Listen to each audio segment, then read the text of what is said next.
Em plena Copa da Rússia, um elefante branco assombra Brasília.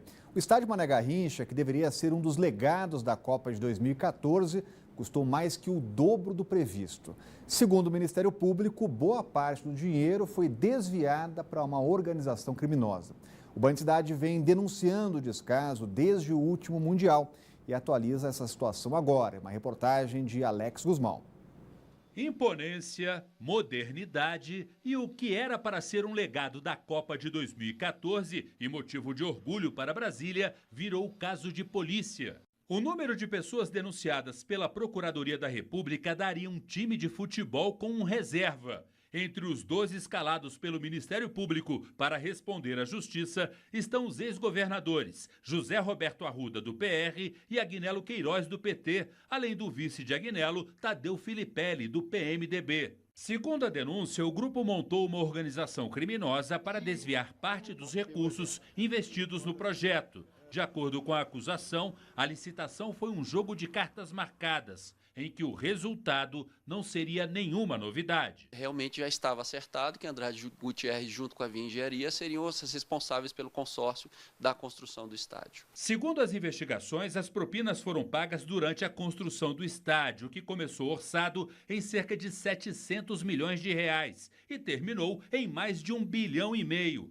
O projeto teve 25 termos aditivos, que praticamente dobraram os custos. O Ministério Público Federal quer saber qual foi o preço real da obra e quanto foi desviado. Todos os envolvidos na denúncia negam a prática de crimes. A Copa acabou faz 4 anos. Na Justiça ficaram os processos. E o estádio, bom, o estádio segue com seus problemas. Afinal, Brasília não tem grandes clubes e a maioria dos torcedores é de fora do Distrito Federal. E isso significa dizer que o maior desafio do Mané Garrincha é ocupar os mais de 70 mil lugares, com alguma regularidade. E na ausência de partidas de futebol, o estádio recebe alguns eventos. A conta não fecha, o custo anual é de 13 milhões de reais. Como a receita não passa de 3 milhões, o prejuízo é de 10 milhões todo ano. A solução, segundo o governo, é repassar o Mané Garrincha à iniciativa privada, que exploraria lojas, bares, restaurantes e o próprio estádio. Além de se livrar do prejuízo, o governo será remunerado em 5 milhões de reais por ano. O processo de licitação está em curso e apenas um consórcio apresentou proposta. Um caminho em que a iniciativa privada, por meio de uma gestão profissional, de uma gestão especializada, dará àquele espaço uma utilização compatível com a sua grandeza, compatível com aquilo que a população de Brasília merece. Agora, Cláudio Humberto, dá para acreditar que o nosso Mané Garrincha vai voltar a receber grandes jogos, grandes shows, vai voltar a ser movimentado? A gente tem que acreditar, aliás, tem até que lutar por isso, né? É preciso lembrar que os shows acontecem no Mané Garrincha não é pela ausência de futebol, é porque está previsto, é uma arena multiuso, né? Conforme ficou claro na definição do projeto lá atrás. O problema é que o governo cuida mal do estádio, né? O governo, não o atual, mas qualquer governo, não é para isso. O estádio não é para ser gerido por um governo, é para ser gerido pela iniciativa privada, até pela possibilidade de ser uma coisa, né, de tomar decisões mais ágeis e etc. O projeto que pretende privatizar a gestão do Mané Garrincha é muito bom, é um projeto de muito boa qualidade, porque inclui, além do estádio, a ocupação de toda aquela região em torno do estádio, ali entre o estádio e o autódromo de Brasília. E ali serão criadas não apenas será criada uma nova opção de lazer, um bulevar com shopping, com restaurante, com bares, etc. e tal, teatros. E também vai ter está previsto ali um centro de medicina esportivas de medicina esportiva. Então, assim, o projeto é muito bom. A questão, minha gente, é que está preso lá no Tribunal de Contas do Distrito Federal, que continua fazendo das suas. O Tribunal de Contas, qualquer coisa no governo só é feito, qualquer contrato, qualquer licitação, não é nem contrato, antes do contrato, a licitação, a concorrência pública só vai para a rua, só é publicada depois que o Tribunal de Contas libera.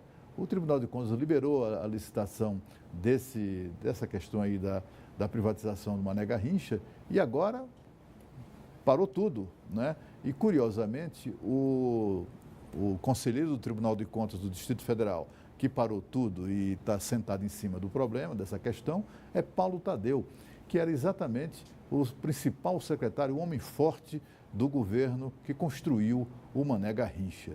Eu não sei qual é o interesse, né? Não sabemos ainda qual é o interesse, se é meramente pertinente à sua atribuição de conselheiro. Ninguém sabe o que motiva ao certo a atitude do conselheiro Paulo Tadeu, mas é ele que está segurando, está sentado em cima dessa questão e nós assistimos a uma situação em que se consolida a imagem de um elefante branco.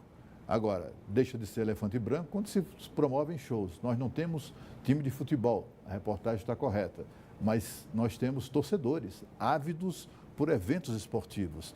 Tanto assim, quando aparecem bons jogos aqui, o estádio enche, né? Agora mesmo, recentemente, há 2 semanas atrás, o Mané Garrincha bateu o recorde de público do Brasileirão até agora no jogo Flamengo e Fluminense.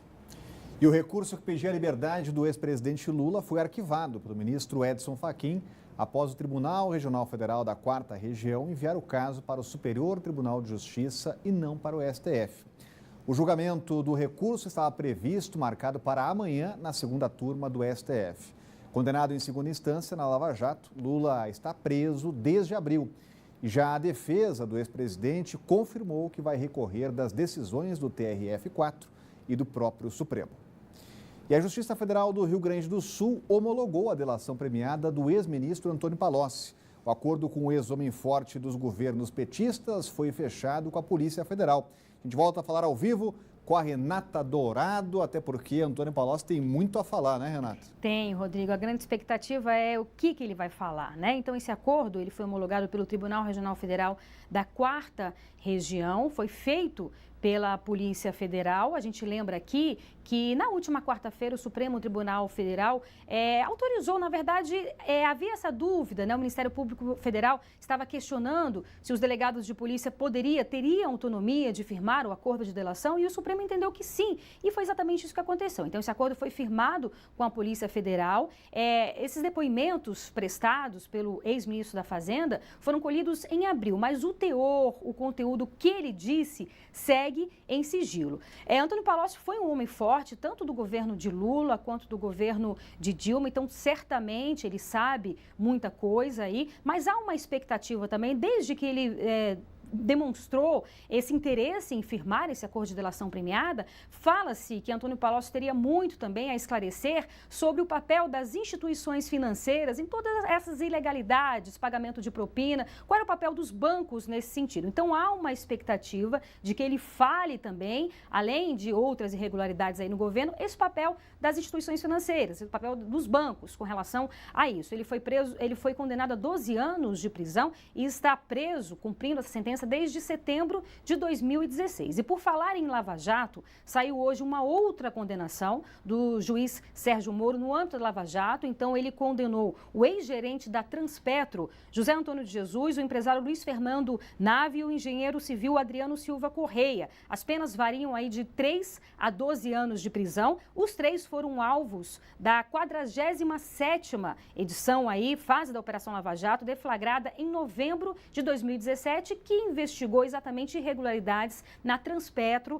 que é uma subsidiária da Petrobras. Rodrigo. Obrigado, Renata. Cláudio Humberto, tem muita gente que não está conseguindo dormir depois dessa informação de Antônio Palocci? Certamente não, né? Olha, só um registro sobre a questão do julgamento do ex-presidente Lula, aquele julgamento que pretendia conseguir a liberdade provisória dele. O nosso telespectador, a nossa telespectadora já sabe desde a semana passada que isso poderia não ocorrer. A gente trouxe aqui essa informação, a informação de que ainda faltava o Tribunal Regional Federal examinar a admissibilidade do recurso extraordinário. Examinou e foi contra. E esse papel do TRF é um papel meio de filtro. O recurso extraordinário só pode ser julgado no Supremo se for a sua admissibilidade aprovada no Tribunal Regional Federal. Olha, com relação a Antônio Palocci, é uma delação do fim do mundo para muita gente, inclusive principalmente para o ex-presidente Luiz Inácio Lula da Silva. O Palocci foi testemunha e foi cúmplice de cada uma de todas as mutretas, todas as maracutaias feitas nos governos Lula e Dilma. Ele, portanto, tem muito a esclarecer. É tão devastadora essa delação premiada de Antônio Palocci, que pode ter como consequência a extinção do próprio Partido dos Trabalhadores. Foi Palocci que trouxe, já em depoimento a Sérgio Moro, a informação de que a campanha do Lula foi financiada com dinheiro do ditador Muammar Gaddafi, da Líbia. Lembra aquele que foi deposto? Pois bem, a legislação brasileira proíbe isso. Mais do que proibir, considera que isso é crime passível do cancelamento do registro do partido. Portanto, essa é uma das consequências que vem por aí da delação de Antônio Palocci, para além de todas as confusões que vão suscitar aqui, como explicou tão bem a Renata. E a seguir, mais uma mulher dá luz a caminho do hospital. É logo depois do intervalo aqui no Band Cidade.